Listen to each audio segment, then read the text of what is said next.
नमस्ते दोस्तों, आप सभी का स्वागत है हमारे YouTube channel TUV global India पर।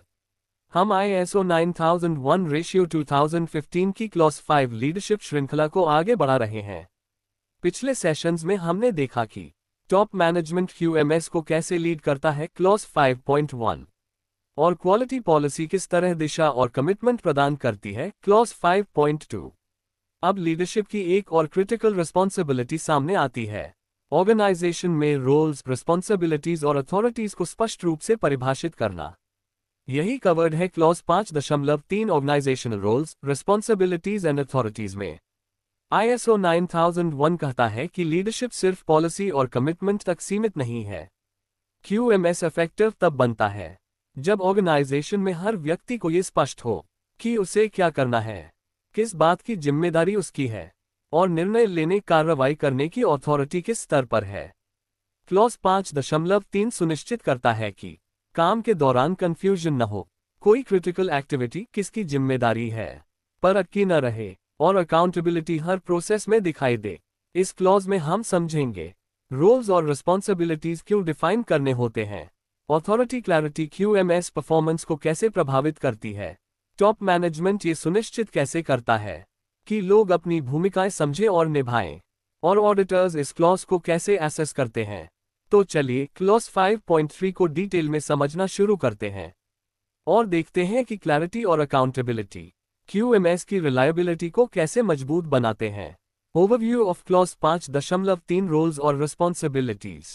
अब क्लॉज 5.3 की शुरुआत करते हैं और समझते हैं कि QMS में रोल्स, रिस्पॉन्सिबिलिटीज और अथॉरिटीज क्यों इतनी निर्णायक भूमिका निभाते हैं।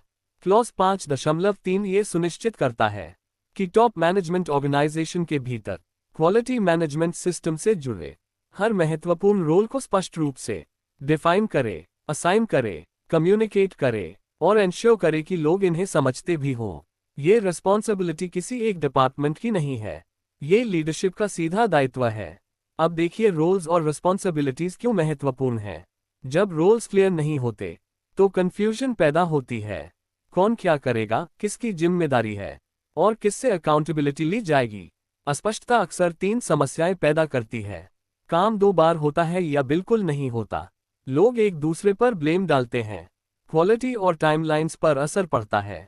इसके विपरीत जब हर व्यक्ति जानता है कि उसकी भूमिका क्या है और कौन सा आउटपुट उसके जिम्मे है, तो प्रोसेस स्मूथ चलती है और गुणवत्ता नेचुरली इंप्रूव होती है। अब बात करते हैं अकाउंटेबिलिटी की। ISO 9001 स्पष्ट कहता है टॉप मैनेजमेंट अकाउंटेबल है। वे ये सुनिश्चित करते हैं कि एम्प्लॉइज को अपने रोल्स और अथॉरिटीज पता हो और QMS एक्सपेक्टेशंस जमीन पर पूरी हो। एग्जीक्यूशन के टास्क जरूर डेलीगेट किए जा सकते हैं, लेकिन अकाउंटेबिलिटी डेलीगेट नहीं होती। लीडरशिप को अंतिम जिम्मेदारी उठानी होती है। Purpose of defining roles and authorities. अब क्लॉज 5.3 के मूल उद्देश्य को समझते हैं। रोल्स और अथॉरिटीज डिफाइन करने का मतलब केवल चार्ट बनाना नहीं, बल्कि QMS को सक्षम बनाना है। सबसे पहला उद्देश्य है क्लैरिटी और अकाउंटेबिलिटी सुनिश्चित करना। जब रोल्स क्लियरली परिभाषित होते हैं, हर व्यक्ति जानता है उससे क्या अपेक्षित है, कौन से कार्य उसकी जिम्मेदारी में आते हैं और उसकी सीमा कहाँ खत्म होती है तथा अगली भूमिका कहाँ से शुरू होती है। ये क्लैरिटी कंफ्यूजन, असम्पशंस, डुप्लीकेशन और ये मेरा काम नहीं है जैसी समस्याओं को खत्म करती है। जब रोल्स तय हो, सिस्टम स्मूथ होता है। दूसरा उद्देश्य है कंसिस्टेंट प्रोसेस एग्जीक्यूशन को सपोर्ट करना। डिफाइंड रोल्स एंश्योर करते हैं कि प्रोसेसेस सही क्रम में एग्जीक्यूट हो, मॉनिटर और नियंत्रित हो और जरूरत पड़ने पर सुधार भी किए जाएं। कंसिस्टेंसी रिपीटेबल रिजल्ट्स लाती है और रिपीटेबल रिजल्ट्स ही क्वालिटी की पहचान है। अब आते हैं डिसीजन मेकिंग एम्पावरमेंट पर। ISO ये समझता है कि रिस्पॉन्सिबिलिटी तभी मीनिंगफुल होती है जब व्यक्ति के पास जरूरी अथॉरिटी भी हो। जब अथॉरिटी रिस्पॉन्सिबिलिटी से मैच करती है, एम्प्लॉय समय पर एक्शन लेते हैं, इश्यूज को एस्केलेट होने से पहले हैंडल करते हैं और अप्रूवल्स के इंतजार में काम अटकता नहीं। अनक्लियर ऑथराइजेशन चेन्स किसी भी सिस्टम में सबसे बड़ा डिले फैक्टर बनते हैं। डिफाइंड रोल्स इसे रोकते हैं और अंत में ये क्लैरिटी QMS इफेक्टिवनेस को ड्राइव करती है। जब रोल्स और अकाउंटेबिलिटी अलाइन होते हैं, कस्टमर और रेगुलेटरी रिक्वायरमेंट्स मीट होते हैं सिस्टम डिसिप्लिन मजबूत होता है। क्वालिटी ऑब्जेक्टिव्स अधिक आसानी से अचीव होते हैं। स्ट्रक्चर्ड रोल्स एक स्ट्रक्चर्ड क्यूएमएस बनाते हैं, और वही क्यूएमएस सस्टेनेबल, ऑडिटेबल और रिलायबल होता है। Top management responsibilities under 5.3। अब क्लॉज 5.3 के अंतर्गत टॉप मैनेजमेंट की वास्तविक जिम्मेदारियां समझते हैं, जो क्यूएमएस को जमीन पर उतारती हैं। क्लॉज 5.3 सबसे पहले यह मांग करता है कि रोल्स और रिस्पॉन्सिबिलिटीज स्पष्ट रूप से परिभाषित किए जाएं। टॉप मैनेजमेंट सुनिश्चित करता है कि क्यूएमएस से जुड़े काम और ड्यूटीज पहचाने जाएं, सही लोगों को सौंपे जाएं, और वे लोग यह समझे भी कि उनसे अपेक्षा क्या है। भूमिका की क्लैरिटी ऊपर से शुरू होती है। लीडरशिप डायरेक्शन देती है, बाकी टीम उसी दिशा में चलती है।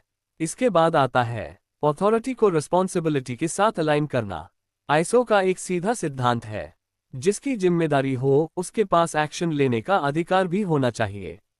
टॉप मैनेजमेंट ये सुनिश्चित करता है कि भूमिकाधारी व्यक्ति निर्णय ले सके, इश्यूज एस्केलेट कर सके, अप्रूवल्स दे सके जब उसकी आवश्यकता हो।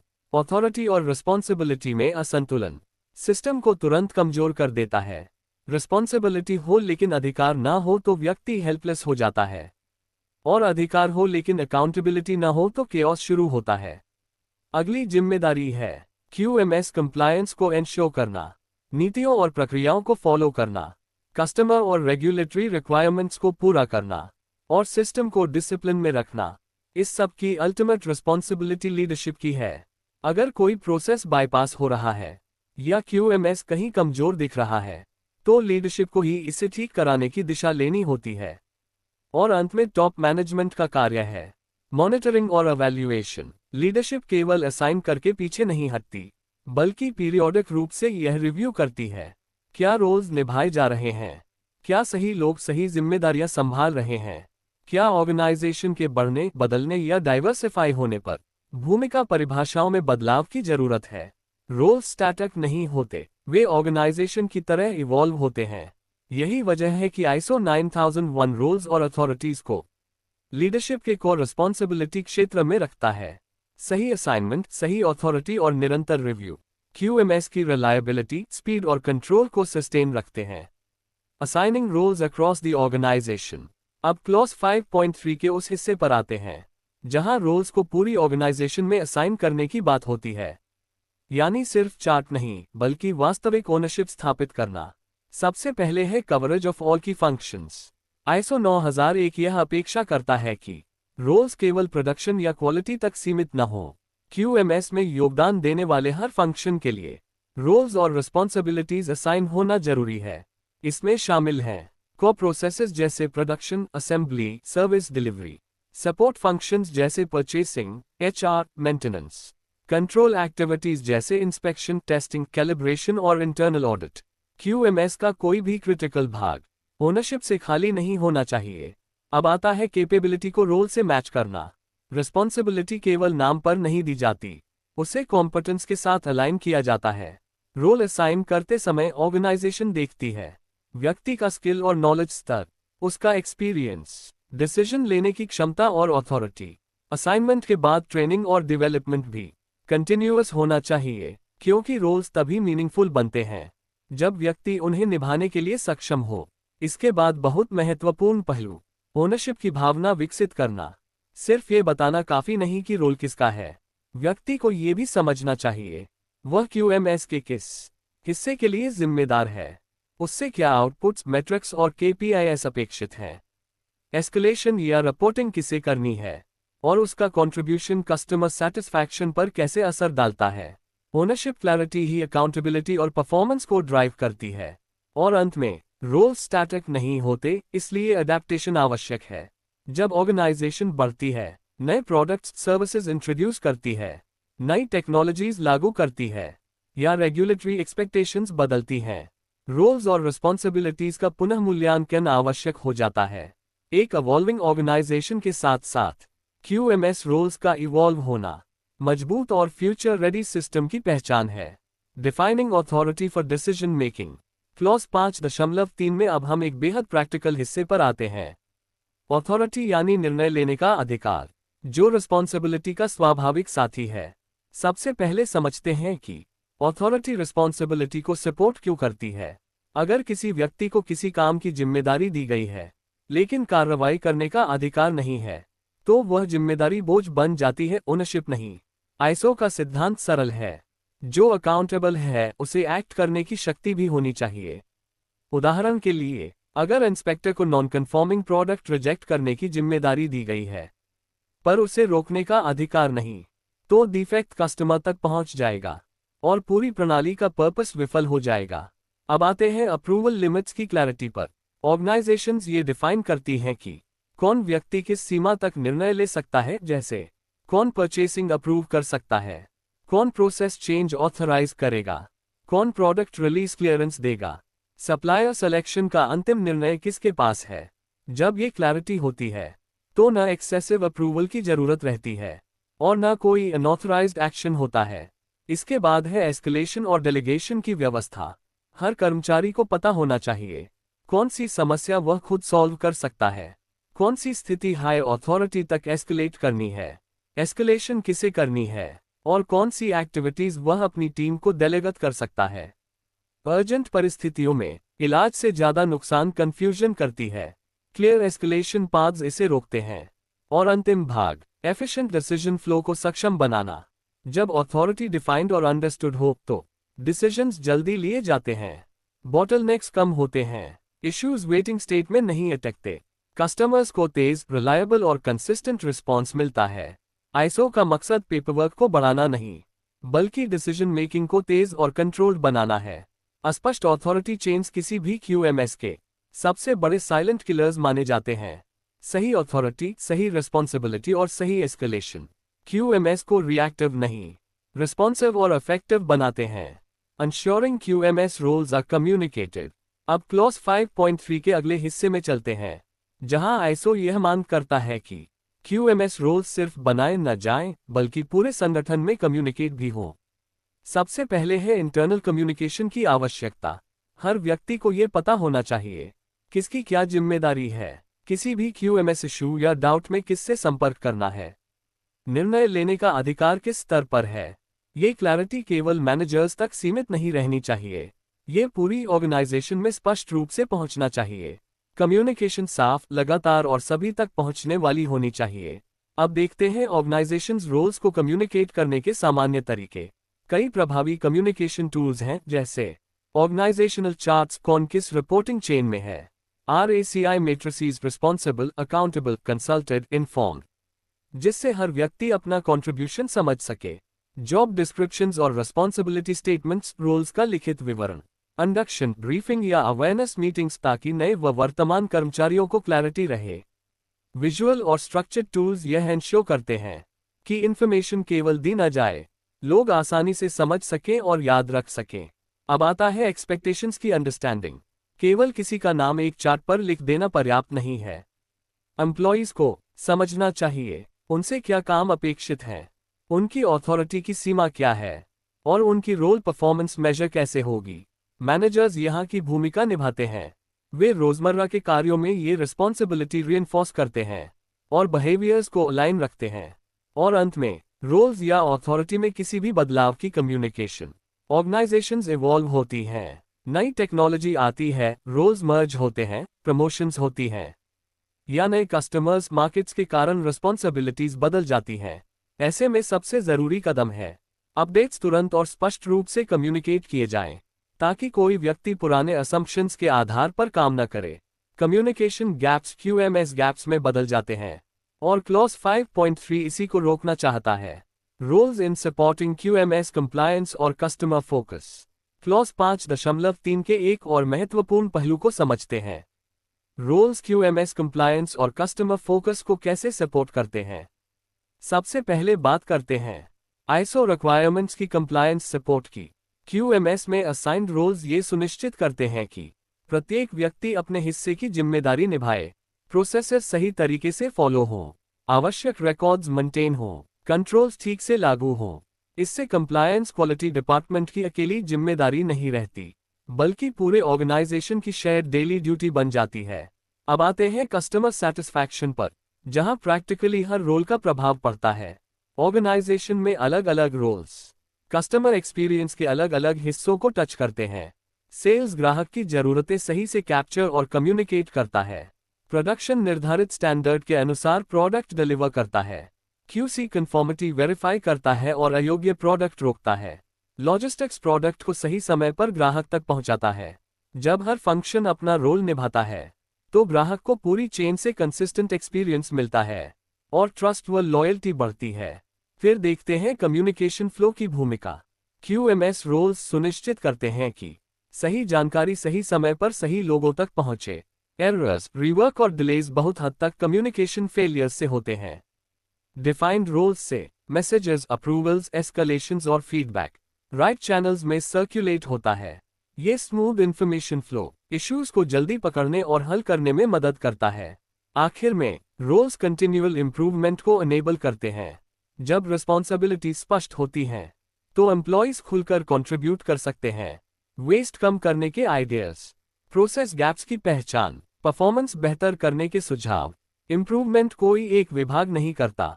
जब रोल्स अलाइंड हो तो हर लेवल योगदान करता है और यह कंट्रीब्यूशन सस्टेनेबल इंप्रूवमेंट में बदल जाता है। यही रोल्स QMS की असली ताकत बनते हैं। कंप्लायंस सुनिश्चित करते हैं, कस्टमर फोकस मजबूत करते हैं, कम्युनिकेशन इफेक्टिव बनाते हैं और इंप्रूवमेंट को सिस्टम की आदत बनाते हैं। Monitoring and evaluating role effectiveness. अब क्लॉज 5.3 के उस हिस्से पर आते हैं जहां ISO बताता है कि रोल्स को असाइन करना काफी नहीं है, उन्हें मॉनिटर और एवेल्युएट भी करना पड़ता है। सबसे पहले है रिस्पॉन्सिबिलिटीज के फुलफिलमेंट की निगरानी। टॉप मैनेजमेंट की ऑनगोइंग रिस्पॉन्सिबिलिटी है ये सुनिश्चित करना कि लोग अपनी निर्धारित जिम्मेदारियां निभा रहे हैं, असाइंड ड्यूटीज एग्जीक्यूट हो रही हैं, प्रोसेसेस को सपोर्ट किया जा रहा है और क्वालिटी ऑब्जेक्टिव्स की दिशा में कंट्रीब्यूशन हो रहा है। यह एक्टिविटी एक बार करके छोड़ देने वाली नहीं, ये निरंतर अकाउंटेबिलिटी है। अब देखते हैं कि इफेक्टिवनेस मेजर कैसे करें। ऑर्गेनाइजेशंस रोल इफेक्टिवनेस को एवेल्युएट करती हैं कई डेटा सोर्सेज के जरिए, KPIs और इंडिविजुअल परफॉर्मेंस रिव्यूज, इंटरनल और external audit findings, customer complaints, returns या feedback trends, scrap rate, rework, cycle time या ऑन टाइम डिलीवरी जैसे प्रोसेस परिणाम। ये इंडिकेटर्स ये बताते हैं कि रोल्स और असाइनमेंट्स प्रैक्टिकली काम कर रहे हैं या नहीं। अगर डेटा अच्छा है, रोल्स इफेक्टिव हैं। अगर नहीं तो रूट कॉज ढूंढना जरूरी है। अगला हिस्सा है परफॉर्मेंस इश्यूज को करेक्ट करना। ISO रिकॉग्नाइज करता है कि कभी रोल्स अनक्लियर हो सकते हैं या व्यक्ति असाइंड रिस्पॉन्सिबिलिटी निभाने में सक्षम न हो। ऐसे में ऑर्गेनाइजेशन को फ्लेक्सिबिलिटी दिखानी पड़ती है। रोल्स का पुनः असाइनमेंट, एडिशनल ट्रेनिंग या कोचिंग, अथॉरिटी लेवल्स में बदलाव, सपोर्ट सिस्टम स्ट्रेंथन करना, अर्ली करेक्शन फेलियर्स और कस्टमर इंपैक्ट को रोकता है। और अंत में कंटिन्यूअस अलाइनमेंट सुनिश्चित करना। ऑर्गेनाइजेशन बदलती है, नए प्रोडक्ट्स आते हैं, मार्केट एक्सपेक्टेशंस बढ़ती हैं, टीम्स एक्सपैंड होती हैं, टेक्नोलॉजी ऑटोमेट होती है, इसलिए रोल्स भी इवॉल्व होने चाहिए। लीडरशिप नियमित रूप से वेरीफाई करती है कि स्ट्रक्चर करंट बिजनेस और QMS नीड्स को सपोर्ट करता है। लोगों के पास टाइम, टूल्स, कॉम्पिटेंस और अथॉरिटी है। टीम्स अभी भी QMS गोल्स के साथ अलाइंड हैं। रोल क्लैरिटी स्टैटिक डॉक्यूमेंट नहीं, लिविंग फ्रेमवर्क है। Common non conformities and audit findings. अब क्लॉज 5.3 में आते हैं। कॉमन नॉन कन्फॉर्मिटीज और ऑडिट फाइंडिंग्स पर वो जगह जहां ज्यादातर ऑर्गेनाइजेशंस गलती कर बैठती हैं। सबसे पहली और सबसे कॉमन समस्या है रोल्स और रिस्पॉन्सिबिलिटीज का अनक्लियर होना। कई कंपनियों में रोल्स प्रॉपर्ली डिफाइंड नहीं होते, डॉक्यूमेंटेशन इनकम्प्लीट या आउटडेटेड होती है, एम्प्लॉयज को पता ही नहीं होता कि कौन किस काम के लिए जिम्मेदार है, और ड्यूटीज ओवरलैप होने की वजह से कंफ्यूजन, डिले और मिसकम्युनिकेशन होता है। ऑडिटर्स इसे तुरंत पकड़ लेते हैं क्योंकि किसी भी की रिक्वायरमेंट पर ओनरशिप नजर नहीं आती। दूसरी बड़ी समस्या है अथॉरिटी और रिस्पॉन्सिबिलिटी का मिसअलाइनमेंट। कई जगह रोल्स असाइन तो कर दिए जाते हैं लेकिन व्यक्ति को काम करने की अथॉरिटी नहीं दी जाती। उदाहरण, इंस्पेक्टर्स रिस्पॉन्सिबल हैं क्वालिटी रोकने के लिए लेकिन डिफेक्ट स्टॉप करने का अधिकार नहीं। सुपरवाइजर्स अकाउंटेबल होते हैं टाइमली डिलीवरी के लिए पर छोटे डिसीजंस अप्रूव नहीं कर सकते। इस मिसमैच की वजह से रिस्पॉन्स स्लो होता है, इश्यूज बढ़ते हैं और क्वालिटी एस्केप्स कस्टमर तक पहुंच जाते हैं। तीसरा गैप, रिस्पॉन्सिबिलिटीज कम्युनिकेट नहीं होती। डॉक्यूमेंटेशन है लेकिन लोग अवेयर नहीं। Org chart outdated. नए एम्प्लॉइज को इंडक्शन में QMS रोल्स समझाए ही नहीं जाते। ऑडिट फाइंडिंग्स में अक्सर कमेंट मिलता है, team members are unclear on their QMS responsibilities. ISO expects communication, not just filing documents in a folder. और चौथा कॉमन फाइंडिंग, रोल्स का पीरियोडिक रिव्यू न होना। बिजनेस बदलता है, नई मशीन्स, नए प्रोडक्ट्स, नए कस्टमर्स, ऑटोमेशन, लेकिन जॉब रोल्स वहीं के वहीं रह जाते हैं। जब रोल असाइनमेंट्स अपडेट नहीं होते, कंट्रोल गैप्स पैदा होते हैं, कस्टमर और लीगल रिक्वायरमेंट्स मिस हो जाते हैं, अकाउंटेबिलिटी डिफ्यूज हो जाती है, किसी को जिम्मेदार ठहराना मुश्किल। ऑडिटर्स इसे सीरियस ऑब्जर्वेशन मानते हैं, क्योंकि यह QMS मैच्योरिटी का सीधा संकेत है। इन 4 गैप्स का रूट कॉज एक ही है, QMS को लिविंग सिस्टम न समझना और रोल्स को स्टैटिक डॉक्यूमेंटेशन की तरह ट्रीट करना। जब तक रोल्स डिफाइन, जोड़ कम्युनिकेट, जोड़ एम्पावर, जोड़ रिव्यू नहीं होंगे, सिस्टम कभी स्ट्रॉन्ग नहीं होगा। Real life industry examples plus की टेकअवेज। अब क्लॉज 5.3 को रियल इंडस्ट्री एग्जाम्पल्स और की लर्निंग्स के साथ समेटते हैं, ताकि समझे कि रोल्स सिर्फ कागज पर नहीं, ग्राउंड रियलिटी में QMS को कैसे बदलते हैं। सबसे पहले एक मैन्युफैक्चरिंग एग्जाम्पल देखते हैं। एक मशीनिंग कंपनी बार बार रीवर्क और डिफेक्ट का सामना कर रही थी। इन्वेस्टिगेशन में पाया गया कि ऑपरेटर्स क्वालिटी चेक्स तो कर रहे थे, लेकिन रिजेक्ट करने का अधिकार सिर्फ सुपरवाइजर्स के पास था, जिस वजह से खराब मटेरियल आगे प्रोसेस में जाता रहा और डिफेक्ट्स कंट्रोल से बाहर होते गए। कंपनी ने रोल्स रीडिफाइन किए, ऑपरेटर्स को नॉन कन्फॉर्मिंग पार्ट्स रिजेक्ट करने का अथॉरिटी लेवल दिया गया। परिणाम, एक्शन तेज हुआ, डिफेक्ट्स कम हुए और ओनरशिप ऑपरेटर लेवल तक पहुंच गई। यह दिखाता है कि सही अथॉरिटी सही जगह पर देना कितनी बड़ी परफॉर्मेंस जंप ला सकता है। अब एक सर्विस इंडस्ट्री का एग्जाम्पल। एक कॉल सेंटर को लगातार शिकायतें मिल रही थी कि कस्टमर रिस्पॉन्सेस स्लो हैं। रूट कॉज सिंपल था, एजेंट्स रिस्पॉन्सिबल थे रेजोल्यूशन के लिए, लेकिन एस्केलेशन सिर्फ मैनेजर्स अप्रूव कर सकते थे। मैनेजर अवेलेबिलिटी का इंतजार कस्टमर फ्रस्ट्रेशन बन गया। कंपनी ने अथॉरिटी स्ट्रीमलाइन की, एजेंट्स को एस्केलेशन का कंट्रोल दिया, क्लियर डिसीजन रूल्स डिफाइंड किए। परिणाम, रिस्पॉन्स टाइम ड्रामेटिकली इंप्रूव हुआ, कस्टमर कंप्लेंट्स कम हुए और कस्टमर सेटिस्फैक्शन स्कोर बढ़ गया। QMS उतना ही तेज काम करता है जितनी तेजी से लोग डिसीजंस ले सकते हैं। एक और उदाहरण, रोल से कंटिन्यूअस इंप्रूवमेंट कैसे ड्रिवन होता है। एक फैब्रिकेशन कंपनी ने हर को वर्कफ्लो के लिए प्रोसेस ओनर्स नियुक्त किए। इन ओनर्स ने परफॉर्मेंस ट्रेंड्स ट्रैक किए, इश्यूज सर्फेस किए, इंप्रूवमेंट आइडियाज प्रपोज और इम्प्लीमेंट किए। रिजल्ट, सिस्टम केवल चल नहीं रहा था, अवॉल्व हो रहा था, स्टेबिलिटी बढ़ी और इंप्रूवमेंट कल्चर ग्राउंड लेवल पर डेवलप हुई। और आपकी टेकअवेज जो ट्रेनीज जरूर याद रखें, रोल सिर्फ बनाना नहीं, क्लियर और डॉक्यूमेंटेड होना चाहिए। रिस्पॉन्सिबिलिटी देने के साथ अथॉरिटी भी मिले, तभी फ्लो स्मूथ होता है। कम्युनिकेशन उतना ही क्रिटिकल है जितना रोल डेफिनेशन। रोल्स इवॉल्व होने चाहिए, बिजनेस बदलता है, रोल्स भी बदले। जब रोल्स स्ट्रॉन्ग होते हैं, अकाउंटेबिलिटी नेचुरल बनती है और QMS सस्टेनेबल, प्रेडिक्टेबल और ऑडिट रेडी हो जाता है। इस तरह क्लॉज 5.3 एक स्ट्रक्चर बनाता है जहां सही लोग सही डिसीजन सही समय पर लेते हैं, और यही किसी भी मैच्योर QMS की पहचान है।